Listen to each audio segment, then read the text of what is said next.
Hello students, welcome to my channel. So आज हम class 5 EVS का चैप्टर 5 डिस्कस करेंगे जो आपकी बुक लुकिंग अराउंड में से है। चैप्टर का नेम है सीड्स एंड सीड्स।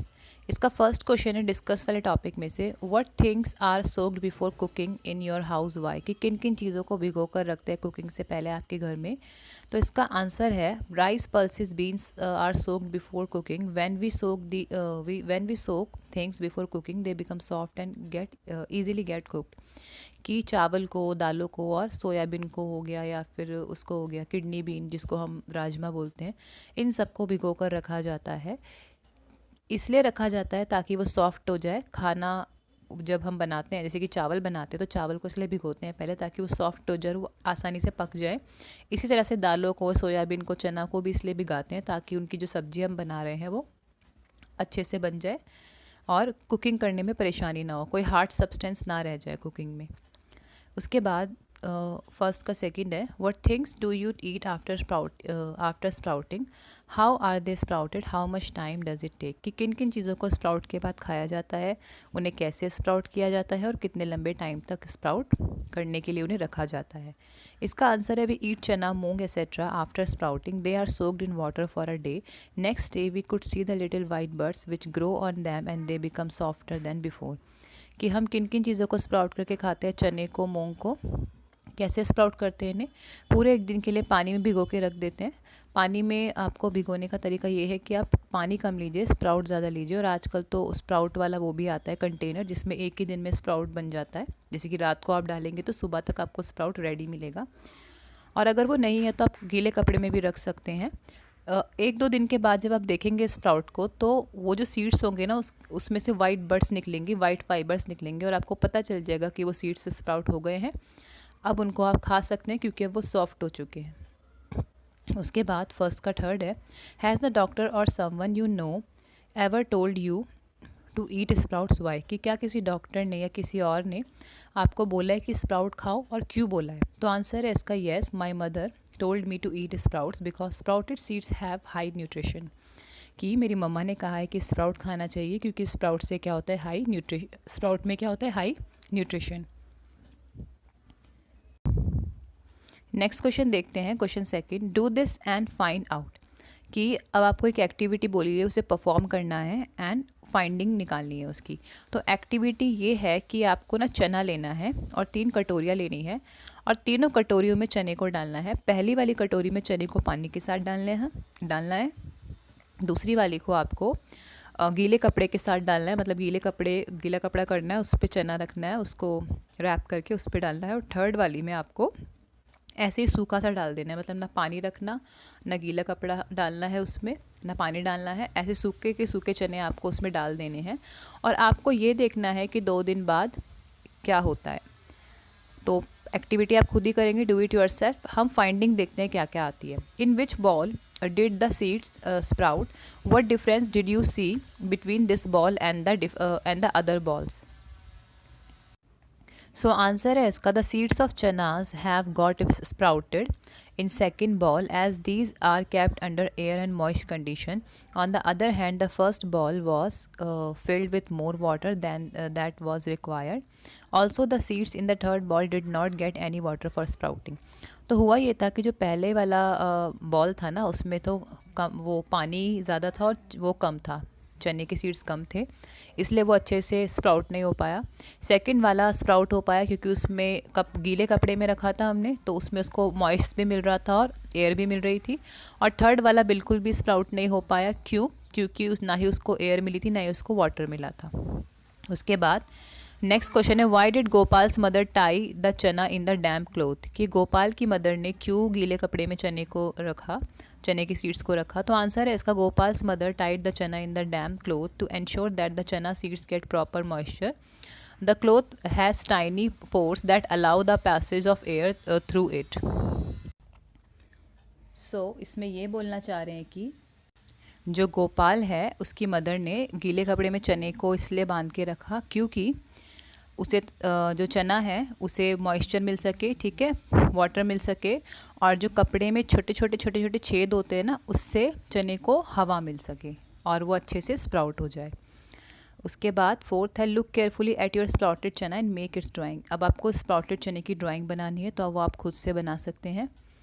उसके बाद प्रोजेक्ट प्लांट योर, तो अब आपको एक प्रोजेक्ट है, डू इट योर सेल्फ वाला काम है ये भी, बट फिर भी मैं आपके लिए पढ़ देती हूँ इसे, और मैंने सॉल्व भी कर रखा है। वैसे आप यहाँ से भी आंसर लिख सकते हैं।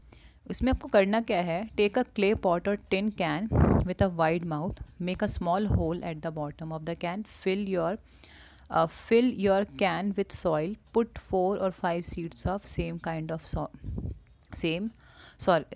kind in the soil and press them gently. Different group can plant different kinds of seeds such as mustard, fenugreek, sesame, coriander. So इसमें आपको एक प्लांट लगाना है, ठीक है। आप इन चारों सीड्स में से कोई भी सीड्स चुन सकते हैं या फिर अपना कोई दूसरा सीड भी उगा सकते हैं, ठीक है। 4-5 सीड्स आपको कोई वो लेना है कंटेनर, उसमें मिट्टी भरनी है, 4-5 सीड्स डालने हैं, मिट्टी में दबा देना है उसे, और पानी डालना है। और उसके बाद आपको रोज़ देखना है कि उसमें क्या क्या बदलाव आ रहे हैं। तो आंसर देखते हैं सीधा। पहले आपको बताना है कि कौन सा सीड्स लिया है आपने, नेम द सीड, तो मिलेट लिखा है मैंने यहाँ पे, आप चाहे तो कुछ और लिख सकते हैं, कुछ और जो भी सीड्स आप ले रहे हैं वो लिख सकते हैं यहाँ पे। The date on which you planted them, उस डेट का नाम लिखना है जब प्लांट किया था। उसके बाद the day you observe something coming out of soil, अब उस डेट के बारे में लिखना है जब आपने ये देखा कि उसमें से कुछ उग रहा है। उसके बाद height of the plant, plant की हाइट लिखनी है कि भाई वो कितना बड़ा। उसके बाद नंबर ऑफ लीव्स सीन, कि कितनी लीव्स उसमें आपको दिखी, जैसे कि 9 to 8 ग्रासेस, जैसे मैंने मिलेट उगाया था तो मिलेट की क्या होती है, घास होती है, तो 9 to 8 ग्रासेस हमें दिखी। उसके बाद एनी अदर चेंज उसमें हुआ तो आप लिख सकते हैं ग्रासेस गॉट लॉन्गर, कि जो ग्रास थी वो लॉन्ग हो गई। बाकी डिपेंड करता है कि आप कौन सा सीड लेते हैं, क्योंकि ऐसा भी हो सकता है कि आपका जो सीड है उसमें से ग्रासेस ना निकल कर पत्तियाँ निकले, ठीक है। उसके बाद क्वेश्चन नंबर 2 डिस्कस करते हैं फाइंड आउट वाले टॉपिक में से। How long did it take for the plant to come out from the soil, कि कितना टाइम लगता है प्लांट को सॉइल में से बाहर अपेयर होने के लिए, दिखने के लिए। आंसर है इसका, it took about a week for a plant to come out from the soil, कि पूरा 1 हफ्ता तक लग जाता है प्लांट को सॉइल में से दिखने में। उसके बाद सेकेंड पार्ट है इसका, what was the difference in the height of the plant और on the first and the second day, कि क्या क्या डिफरेंसेस थे प्लांट की हाइट में पहले और दूसरे दिन। तो इसका आंसर है the height increase by about half of the centimetre, की जो हाइट थी उसकी हाफ ऑफ द सेंटीमीटर बढ़ गई। उसके बाद थर्ड पार्ट है इसका, on which day did the height of the plant increase the most, कि किस डे पर हाइट सबसे ज़्यादा बढ़ी प्लांट की। तो आप आंसर में लिख सकते हैं on the third day the height of the plant increase the most, कि तीसरे दिन पर हाइट उसकी ज़्यादा बढ़ी। फिर नेक्स्ट है, did new leaves come out of the plant every day, कि क्या नई नई लीव्स आई रोज़ प्लांट से। तो आंसर है इसका yes, new leaves came out of the plant every day. अच्छा, ये जो क्वेश्चंस मैं पढ़ रही हूँ इसके आंसर पढ़ रही हूँ, जो ऊपर एक्टिविटी है ना उस पर बेस्ड है, ठीक है। तो आप जो भी प्लांट लेंगे उसके अकॉर्डिंग आप उसके आंसर्स लिखेंगे इन क्वेश्चंस के। जैसे मैंने मिलेट का लिया था तो मैंने मिलेट का लिखा था, क्योंकि जो मिलेट होता है वो फास्ट ग्रो करता है, इसलिए उसमें आप 1-2 मतलब कि अगर आपने आज उगाया है 1 हफ्ते में आपको ग्रास दिखेंगी, और उसके बाद हर दूसरे दिन वो बढ़ता रहता है, तो इसलिए आपको लग रहा होगा कि कितनी जल्दी ये प्लांट बढ़ रहा है। प्लांट मैंने मिलेट का लिया था। आप जो भी प्लांट लेंगे, हो सकता है कि वो 1 हफ्ते में भी ना दिखे सॉइल से बाहर, हो सकता है उसको 2 हफ्ते लगे, है ना, और हो सकता है उसकी ग्रोथ बहुत ज़्यादा, जो उसकी ग्रोथ है वो बहुत ज़्यादा क्या हो, स्लो हो, ठीक है। प्लांट टू प्लांट डिपेंड करता है, और आप आंसर भी वैसे ही लिखेंगे। और आप चाहे तो सेम ही वाला जो सीड मैंने लिया है सेम मिलेट का ले लीजिए, तो यही आंसर काम आ जाएंगे आपके जो मैंने लिखे हुए हैं। उसके बाद 5th एंड लास्ट पार्ट है एक्टिविटी का, was there any change in the stem of the plant, कि क्या कि स्टेम में चेंज आया प्लांट के। तो आप आंसर में लिख सकते हैं yes, the stem become thicker and thicker. जिस भी तरह से आप जो भी प्लांट ले रहे हैं उसकी स्टेम में जो भी फ़र्क आ रहा है आप वो लिख सकते हैं यहाँ पे। उसके बाद क्वेश्चन 7 है डिस्कस वाले टॉपिक में से। फर्स्ट है इसका, which seeds took the most number of the days for the stem to come out of the soil, कि किस सीड ने सबसे ज़्यादा टाइम लिया सॉइल से बाहर आने में। तो इसका आंसर है सीड्स ऑफ सेसेमे, ठीक है, तिल जिसको बोलते हैं हिंदी में। उसके बाद है which seeds took the least days to come out of the soil, कि किस सीड्स ने सबसे ज़्यादा ग्रोथ दिखाई अपनी, सबसे पहले सॉइल से बाहर कौन सा सीड आया, तो वो है सीड्स ऑफ मस्टर्ड, सरसों। फिर है which seeds did not grow at all, why, कि कौन सा सीड बिल्कुल भी ग्रो नहीं हुआ, तो आंसर है all seeds grow well in the presence of water and air.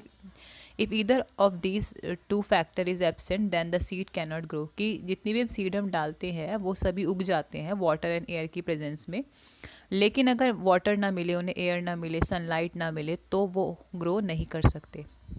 उसके बाद है did anyone's plant dry up और turn yellow, why did this happen, कि क्या किसी का प्लांट सूख गया या येलो हो गया, मतलब ये भी जो आपके ऊपर वाली एक्टिविटी थी ना उसी पे बेस्ड सारे क्वेश्चन है, जो एक्टिविटी बच्चों ने अलग अलग की, अलग अलग सीड्स लिए, तो क्या उनमें से किसी का प्लांट सूखा या फिर येलो हुआ, क्यों हुआ ऐसा, अगर हुआ तो आंसर इसका yes. Some students plants dried up और turn yellow, this happen because proper amount of water and air was not provided, कि कुछ स्टूडेंट्स के प्लांट सूख गए और येलो हो गए, क्यों, क्योंकि या तो उन्होंने पानी दिया नहीं होगा उन्हें, या फिर एयर की प्रेजेंस में नहीं रखा होगा। उसके बाद नेक्स्ट है what would happen if the plant do not get water, कि क्या हो अगर प्लांट को वाटर ना मिले, तो इसका आंसर है दे वुड टर्न येलो और इवन ड्राई अप, कि वो येलो हो सकते हैं या फिर सूख सकते हैं। उसके बाद क्वेश्चन 8 है what is inside the seed, के सीड्स के अंदर क्या होता है, तो आंसर इसका inside the seed there are cotyledons and embryo, कि सीड के अंदर क्या होता है, कॉटिलेडन्स होते हैं और एम्ब्रॉय होते हैं, मतलब कि एक तरह से जिस प्लांट का कंटेंट, जिस सीड है जैसे कि वो ऊपर का सरफेस होता है, एक तरह से शेल होता है, और जिस भी प्लांट का मेन कंटेंट है ना वो एम्ब्रॉय होता है।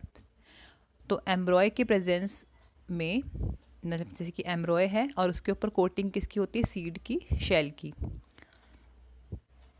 और कॉटिलेडन, मतलब कि एम्ब्रॉय, कॉटिलेडन एंड सीड बनता है उससे। फिर अब नेक्स्ट देखते हैं how does a big plant grow from a tiny seed, कि एक बड़ा प्लांट छोटे से सीड से कैसे उग जाता है, तो इसका आंसर है the seed germinates to produce a seedling, the seedlings observe water and nutrition from the ground and grows into a big plant, कि छोटा सा जो सीड होता है वो जर्मिनेट होता है, ठीक है, उससे क्या बनता है, सीडलिंग, और वो सीडलिंग क्या ऑब्जर्व करता है, पानी और न्यूट्रिशन ग्राउंड में से, और जब वो धीरे धीरे बढ़ता है तो वो एक प्लांट बन जाता है। उसके बाद थिंक वाले टॉपिक में से है did you keep any seeds सौंफ और क्यूमिन ज़ीरा इन योर लिस्ट, कि जो भी आपने ऊपर प्लांट्स उगाए थे तो क्या आपने एनी सीड्स या सौंफ, ज़ीरे वगैरह के भी प्लांट उगाए थे या आपने लिस्ट में रखा था, तो आप लिख सकते हैं कि मतलब अगर आपने लिया था तो आप लिख सकते हैं येस, और नहीं लिया था तो नो लिख सकते हैं। सो मैंने यहाँ पे येस के उसमें आंसर लिखा है any seed and cumin seeds were also taken in the list. उसके बाद है which was the smallest seed and which was the biggest seed in your collection, कि जैसे कि आपने सीड की कलेक्शन की तो सबसे ज़्यादा स्मॉलेस्ट और सबसे ज़्यादा बिगेस्ट सीड कौन सा था जो भी आज तक आपने देखा है या कलेक्ट किया है, तो cumin was the smallest seed and mango was the largest seed in my collection, की जो क्यूमिन है वो सबसे छोटा सीड है और मैंगो सबसे बड़ा सीड है। उसके बाद मेक लिस्ट ऑफ वाला जो टॉपिक है उसमें से है seeds that are used as spice in your home, कि वो सीड्स जो हमारे घर में स्पाइस की तरह यूज़ किए जाते हैं, मसालों की तरह यूज़ किए जाते हैं, वो cumin, mustard and any seed. Seeds of vegetables, की वेजिटेबल की सीड्स बताने हैं आपको, jackfruit, pumpkin, lady finger, tomato, cucumber etcetera.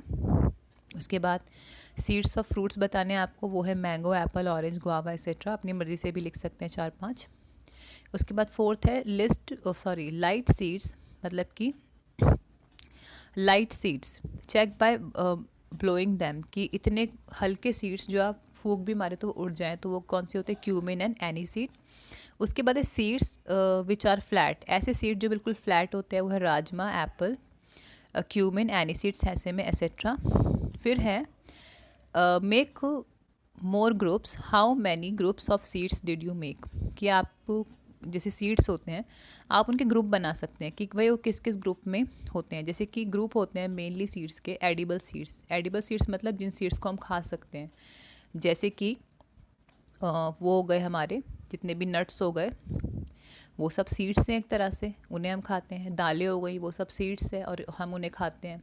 ठीक है, तो एडिबल सीड्स वो होते हैं जिन्हें हम खा सकते हैं और हम अपनी डाइट में उसे इस्तेमाल भी करते हैं। उसके बाद है ऑयल सीड्स, ऐसे सीड्स जिससे ऑयल बनता है, जैसे कि सरसों, ठीक है, और सनफ्लावर और सेसेमे, ये सब वो सीड्स हैं जिनसे तेल बनता है। फिर है सीड्स ऑफ स्पाइस, ऐसे सीड्स जिनसे मसाले बनते हैं।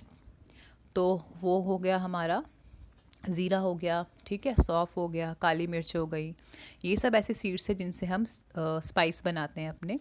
सो ये सीड्स के कुछ ग्रुप हैं जिन्हें हमने उनके कैरेक्टरिस्टिक्स के अकॉर्डिंग डिवाइड किया है 3 पार्ट्स में, कैटेगराइज किया है 3 पार्ट्स में, ठीक है। फिर 7 क्वेश्चन है, do you know any games that you can play with seeds, discuss with your friend, कि क्या आप ऐसी कोई गेम है जो अपने फ्रेंड के साथ खेल सकते हैं, सीड मतलब फ्रेंड के साथ खेल सकते हैं सीड्स से, तो वो कौन सी है। तो आंसर है turmeric seeds are split into 2 half and children play a game, sorry not turmeric, it's tamarind, थोड़ा जल्दबाजी में मैंने ध्यान नहीं दिया, टैमरिंड लिखा है। Tamarind seeds are split into 2 half and children play a game with them. Mango seeds are used to make a type of fluid. कि जो टैमरिंड है, इमली है, उसके बीजों को बीच में से तोड़ देते हैं और उससे बच्चे खेलते हैं। लूडो जैसी गेम होती है वो, बच्चे खेलते हैं उससे, उसको गोटी बना के खेलते हैं उन सीड्स को। और जो मैंगो के सीड है ना, उससे एक तरह का फ्लूट बनता है, बांसुरी टाइप बनती है, उससे बजाने का कोई इक्विपमेंट बनता है मैंगो के सीड्स से। सो इस तरह से हम सीड्स का इस्तेमाल कर सकते हैं खेलने के लिए भी। फिर 11 क्वेश्चन है, व्हाट वी हैव लर्न, कि भाई हमने क्या सीखा इस टॉपिक में से। फर्स्ट है, Reena has drawn this picture of seed sprouted by her, what do you think the seeds need for sprouting, write in your words how would Reena seed look if they did not get the things needed, show by drawing a picture. कि आपको, जैसे रीना ने एक picture बनाई है seed की, इस तरह से आपको भी पिक्चर बनानी है और आपको ये भी बताना है कि सीड्स को किन किन चीज़ों की ज़रूरत होती है स्प्राउटिंग के लिए। तो आंसर है इसका, water and air are required for germination of seeds, the seeds would not show changes in absence of water and air. कि किसकी ज़रूरत होती है सीड्स को, पानी की और हवा की जर्मिनेशन के लिए, ठीक है। जर्मिनेशन के बाद एक सीड क्या बनता है, एक सीड बनता है प्लांट, और अगर ये दोनों चीज़ें नहीं होती तो सीड पर कोई इफेक्ट नहीं पड़ता। नेक्स्ट है, how do seeds spread to far off places, write in your own words. कि सीड्स कैसे दूर दूर के जगहों पर फैल जाते हैं, आपको लिखना है उसका आंसर। आंसर है इसका, सीड्स आर स्प्रेड बाय बीज, butterfly, bugs, birds, animals, air and water. Many animals eat a fruit and throw the seeds. Thus these animals help in spreading seeds. कि क्या होता है, जो सीड्स होते हैं, जो पॉलिनेटर्स होते हैं, जैसे कि बटरफ्लाई हो गया, बग्स, बर्ड्स, ये सब क्या करते हैं, अपने साथ सीड्स कैरी करते हैं। मतलब जैसे बटरफ्लाई जब फ्लावर पे बैठती है तो वो अपने साथ कुछ सीड्स या एलिमेंट कैरी करती है प्लांट्स के, और जब वो दूसरी जगह पे फ्लाई करती है तो वो एलिमेंट वो वहाँ तक कैरी कर लेती है। इसी तरह से बग्स हैं, बर्ड्स हैं, एनिमल्स हैं, ठीक है, ये सब अपने साथ सीड्स कैरी कर लेते हैं जाने अनजाने, और दूसरी जगहों पर जब वो जाते हैं तो वहाँ तक वो सीड्स पहुँच जाते हैं। एयर और वाटर से भी सीड्स एक जगह से दूसरी जगह ट्रांसफ़र हो जाते हैं। सो स्टूडेंट्स, इसी के साथ आपके इस चैप्टर के क्वेश्चन आंसर्स फिनिश होते हैं। आई होप आपको समझ में आए होंगे, एंड अगर आपको वीडियो इन्फॉर्मेटिव लगे तो आप अपने फ्रेंड्स के साथ इसे शेयर कर सकते हैं। मैं आपसे मिलती हूँ नेक्स्ट वीडियो में, जब तक के लिए बाय बाय।